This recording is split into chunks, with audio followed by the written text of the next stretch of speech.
নমস্কার, আমি প্রিয়াঙ্কা। আপনারা দেখছেন Priyanka's home creation channel. Priyanka's home ক্রিয়েশনে আপনাদের সকলকে স্বাগত জানিয়ে শুরু করব আজকের রেসিপি। সব বাচ্চার স্কুল তো খুলেই গিয়েছে, আর মায়েদের চিন্তাও থাকে যে বাচ্চাকে রেগুলার টিফিনে কি দেওয়া যায়। তাই এরকম একটা রেসিপি বানিয়ে বাড়িতে যদি রেখে দেওয়া যায় তাহলে মায়েদের চিন্তা একটু কমই হয়। আজ আমি আপনাদের সঙ্গে mix fruit jam recipe share করব। ব্রেড শিকে দিলে এই জ্যামটা লাগিয়ে দিলে বাচ্চার একটা চটজলদি টিফিন তৈরি হয়ে যায়, একদম খুব কম সময়ের মধ্যেই। আজ আমি এই যে জ্যামটা বানাবো এটার মধ্যে কোনো রকমের কোনো কেমিক্যাল আমি না দিয়েই এটা বানিয়ে আপনাদেরকে দেখাবো। দেখবেন এটা দেখতেও কিন্তু খুব সুন্দর হয়, আর খেতেও কিন্তু বাজার থেকেও বেশ ভালোই লাগে। ভিডিওটি স্কিপ করে দেখবেন না, পুরো ভিডিওটি দেখবেন। মিক্স ফ্রুট জ্যাম, তার জন্য আমি নিয়েছি আপেল, লেবু আর আঙ্গুর। আর লেবুর যাতে বীজ না থাকে সেভাবে ছাড়িয়ে নিতে হবে, আর আপেলের খোসা ছাড়িয়ে টুকরো টুকরো করে কেটে নিয়েছে।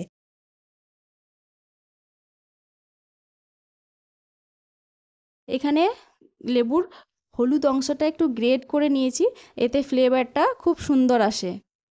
আমি এখন একটা মিক্সি জার নিয়ে মিক্সি জারের মধ্যে লেবু আর আঙ্গুর পেস্ট বানিয়ে নেব।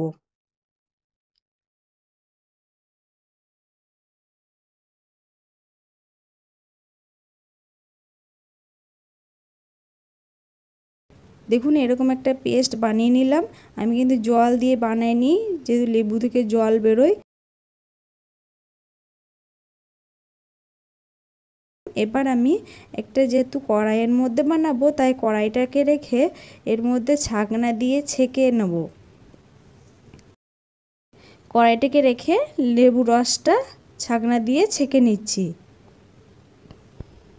এরকম একটা বড় ছাকনা নিলাম। এবার যে পেস্টটা বানিয়ে রেখেছি সেই পেস্টটাকে ছাকনার মধ্যে দিয়ে এভাবে একটু ছেঁকে নিতে হবে। দেখে নিতে হবে যাতে কোনো রকম কিছু নোংরা আছে নাকি বা কোনো বীজ আছে নাকি, তাহলে তেতো লাগতে পারে। এভাবে আঙুল দিয়ে ঘুরিয়ে ঘুরিয়ে একটু ভালো করে জুসটাকে বের করে নিতে হবে। বাজার থেকে যে জ্যাম আমরা নিয়ে আসি কিনে, তাতে কিন্তু কেমিক্যাল দেওয়া থাকে। এতে বাচ্চার স্বাস্থ্যের পক্ষেও খুবই ক্ষতিকারক, তাই চেষ্টা করবেন বাড়িতে বানিয়ে দেওয়ার। আর আপেলটাও আমি দেখুন পেস্ট করে নিলাম, একদম মিহি পেস্ট করে নিতে হবে যেন কোনো দাঁড়া না থাকে। এবার সমস্ত কিছু ভালো করে একসাথে আমি এভাবে মিশিয়ে নেব। সমস্ত কিছু এইভাবে মিশিয়ে নিতে হবে।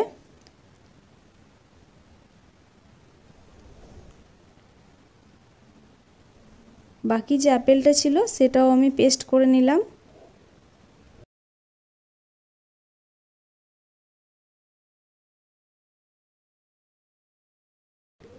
আশা করছি আপনাদের এই রেসিপিটি অবশ্যই ভালো লাগবে। সমস্ত আপেলের পেস্টটাও আমি দিয়ে দিলাম। এখানে আমি আপেল, লেবু আর আঙ্গুর দিয়ে বানিয়েছি, যেহেতু সিজন ফল এটা, এখন এটাই চলছে। আর আপনারা চাইলে আপনাদের বাচ্চাদের যে পছন্দ ফল সেই ফল দিয়ে বানাতে পারেন। গ্যাসের ফ্লেমটা এখন অন করে দিয়েছি, আর দেখুন এই জ্যামটা চারিদিক থেকে ফুটে আসছে।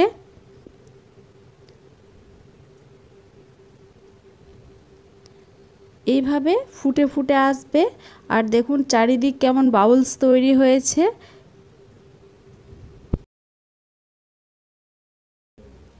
গ্যাসের ফ্লেমটা কিন্তু হাইতে রেখে আমি এটা ফুটিয়ে নিচ্ছি। জ্যামটা এইভাবে ফুটে উঠবে, আর খুন্তার সাহায্যে এভাবে চারিদিক ভালো করে মিশিয়ে নিতে হবে, না হলে তলা দিক থেকে লেগে যেতে পারে। তাই অবশ্যই এভাবে নেড়ে নেড়ে জ্যামটাকে বানিয়ে নিতে হবে। ফুটে উঠবে আর এভাবে নেড়ে নেড়ে নিতে হবে।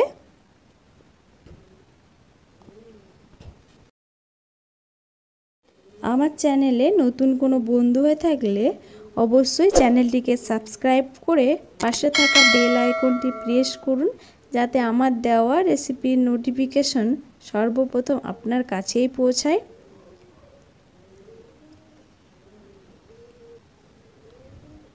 এটা কিন্তু এখনও হয়নি, দেখুন দেখেই বুঝতে পারবেন এটা এখনও কতটা জল জল আছে।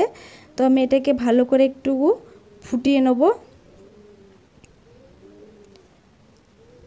ফুটে যখন এরকম অবস্থা একটু কমে আসবে তখন এর মধ্যে দিয়ে দিতে হবে চিনি।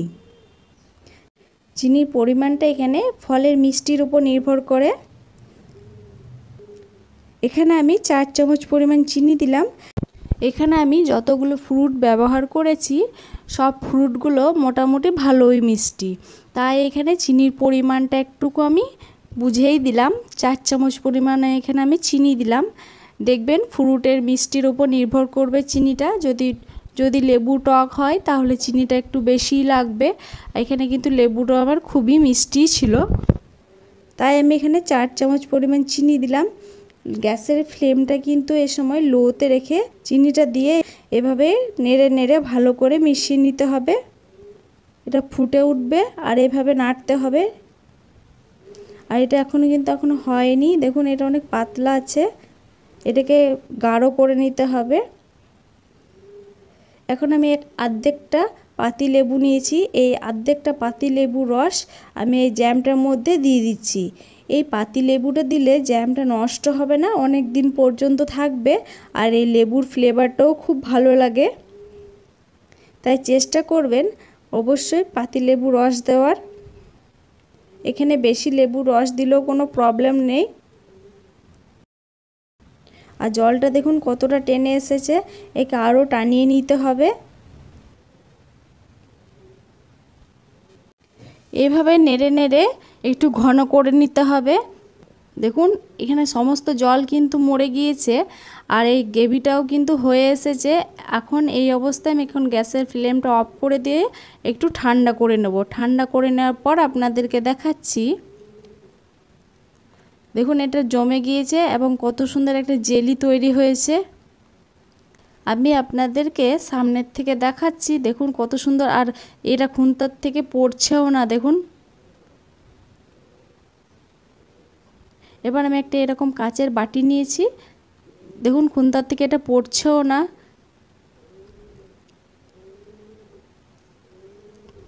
এই কাচের বাটির মধ্যে এটাকে আমি রেখে দেবো।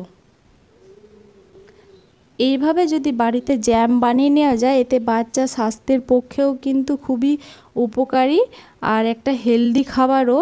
আর যখন আমাদের হয়তো অনেক সময় কাজে ব্যস্ত থাকি, টিফিন করার সময় পাই না, তখন এইভাবে জ্যাম বানিয়ে রেখে যদি ফ্রিজে রেখে দেন আর ব্রেডের সঙ্গে লাগিয়ে দিলেও বাচ্চার একটা ভালো খাবারও হয়ে যায়।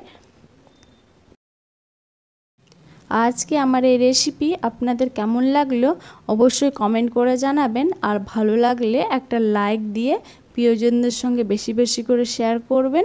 ভালো থাকবেন, সুস্থ থাকবেন। দেখা হবে নেক্সট ভিডিওতে। ধন্যবাদ।